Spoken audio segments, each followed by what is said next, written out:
السلام عليكم ورحمة الله وبركاته أصحابتيدا aad iyo aad ayaan idin salaamaya adduunka meel walbaad ka joogtaan kusoo dhawaada channelkeena Muna Som waa walaashina Muna haddii channelkeena aad ku cusub tahay aad iyo aad ayaan idin soo dhaweynayaa gacmo furan iyo niyad saafi kusoo dhawaada like iyo comment iyo share iyo subscribe intooda baa naga hilmaamina dhiirigelin ayay inoo tahay maanta waxaan rabaa insha Allah maado aad iyo aad xasaas u ah inaan ka hadlo laakiin marka hore waxaan rabaa inaan idin sheego cashadeedii iyo qadadii ayaan rabaa inaan sameeyo insha Allah marka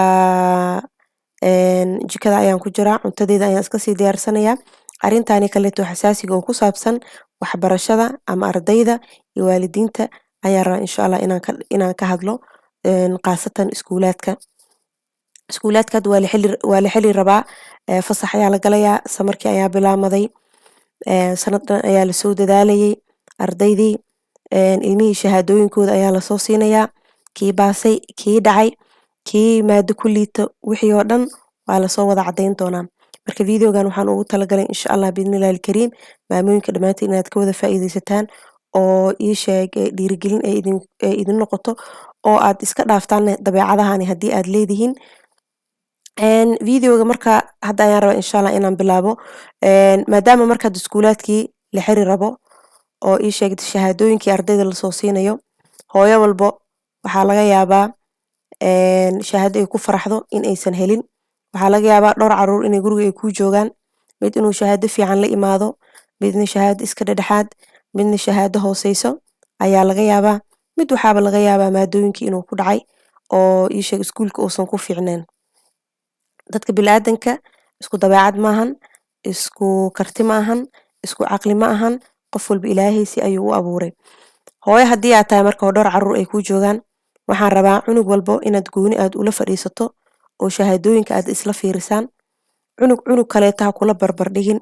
cunug kaleeta tusaalaha uga soo qaadanin qofka inspiration wuu noqon karaa si yacni dhiirigelin oo uga helo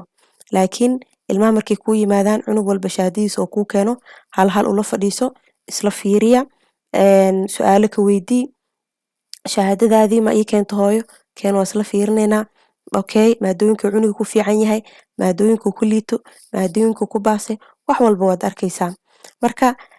adiga oonan xanaaqin adiga oonan hadal xun aadan dhihin adiga oonan qalbiga ka dhaawicin adiga oonan cunug kaleeto aadan la barbar dhigin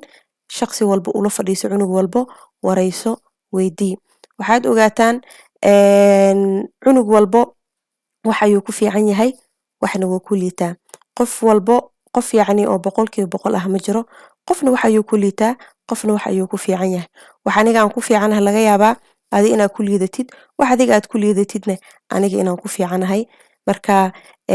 waxaan kaloo rabaa inaan idinkaala dardaarmo haddii cunugaada oo kuu keeno shahaado aadan ku farxin ama maadooyin oo ku dhaco wax weyn ma ahan yacni waa la sixi karaa waqti ayay haystaan laakiin mar walba waxaad isku daydaa in ilmihii adiga aad la saaxiibtid niyad aad u dhistid aad garab siisid aad caawisid qofka maanta u soo hoydaan oo noqdo waalidka yacni inaadan ku caaynin inaadan ii sheeg walaalihiisa kale aadan la barbar dhigin in aadan ka dhigin qof fiican cunugii haddii subax walba uu kuu kacayo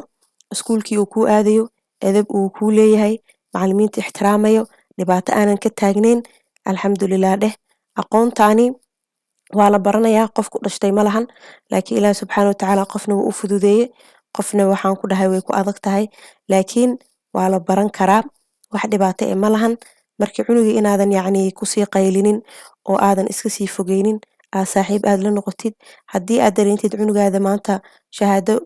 aadan u fiicnin hadduu kuu keeno ama maadooyin uu kusoo dhacay bisha samarka dhan inaad uga faa'iideysid buugaagta iskuulka uga soo qaad macallimiinta garab weydiiso cashiro isiya dheh oo samarka gudihiisa oo sii barto adiga gacan ku qabo la fadhiiso ii sheeg wixii uu ku adag yahay maadadaasi la jilci youtube-kan lagu sheegaya maasha Allah cashiro badan ayaa ku jiro xisaabtoo kale macallimiin maasha Allah si fiican u sharxaya ayaa jiro la fadhiiso u shid waqti geli cunugaasi laakiin cunuga markuu kuu yimaado oo shahaadadii kaaga asoo yacni shahaadadii kaa xishoonayo hadduu kuu keeno oo aad ku qaylisid ama ilmo kaleeto walaalihiis aad la barbar dhigtid ama yacni aad yastid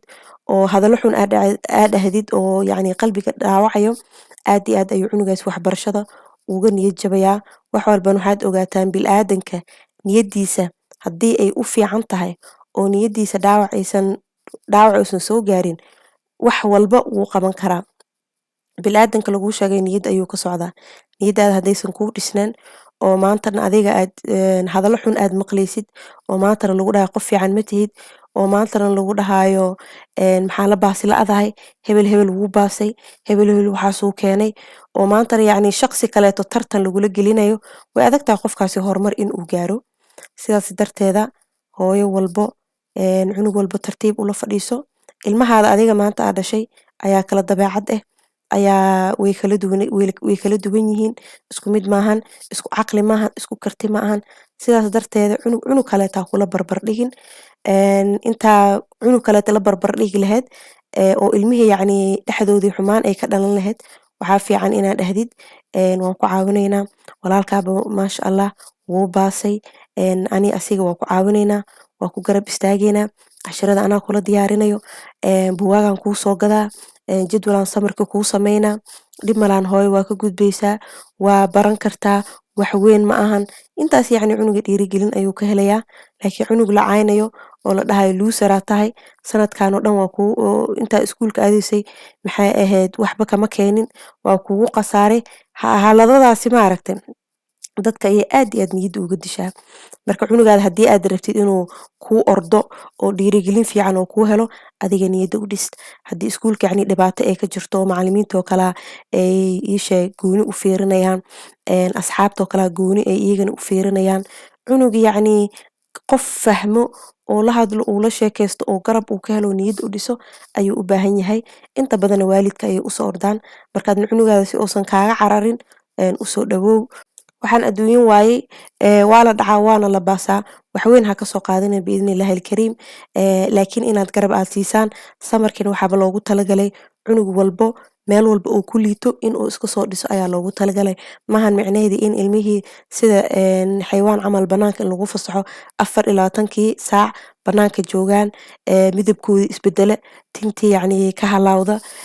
qoraxda badan oo yacni tinta markay ku dhacayso timaha way halaysaa. ilmihii oo maantadan ii sheegsay u madoowaadeen qoraxlese u taagnaayeen, ilmihii oo miisaan badan ka dhacayo, waxaasoo dhan yacni samarka looma baahan in la qabto. jadwal fiican ayaad u samaysanaysaa, ilmihiina kuu qurxanaanayaan, ilmihiina ii sheeg waxbarashadoodu si aysan usii hilmaamin oo xooga aad saartid. sanad dhan ayaa lasoo ordayay oo yacni lala tacaalayay, 2 bil fasax inay ku hilmaamaan ma ahan. ubax yar hadda soo baxay waaye in niyadda laga jabiya ma ahan. qof aqoon ku dhalatana ma jiro adduunka. cilmigaa wax la barto waaye, qof walba ayaa baran karo. dadaal iyo garab iyo wehel hadaa heshid, maasha allah adduunka meel aad rabtid waad gaari kartaa. marka ilmaha niyadda ha loo dhiso, yaa la calool xumeyn. waxaa niyad jab keliya ugu filan asxaabta isla dhiganayeen oo baasay,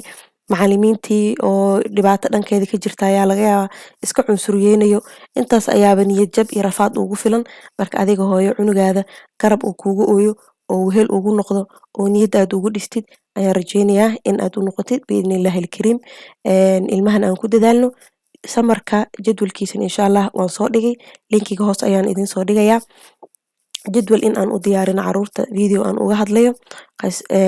qaasatan anina jadwal ayaan diyaarsanaya, caruurtana jadwal ayaan u diyaarinaya si samarkaan ugu wada faa'iidaysano, anagoo ciyaarteena wadano, activiteetyadeena aadayno, banaankeena aadayno, ayaa haddana waxaa wanaagsan in jadwal lagu socdo oo jadwalkaasi marnabo aanan la hilmaamin. haddii kale ilmaha maskax wareer ayaa ku dhacayso. 2 bil dhan ilmaha haddii jadwal aadan u sameynin oo xoolo iska daaqaya camal aad ula dhaqantid, hadhow iskuulka markii la furayo ilmihii way ku adag tahay jadwalkii inay la qabsadaan. marka sanadkii oo dhan jadwalkaada waxba ma ka bedeleysid, sidii ayaad ku wadaysaa.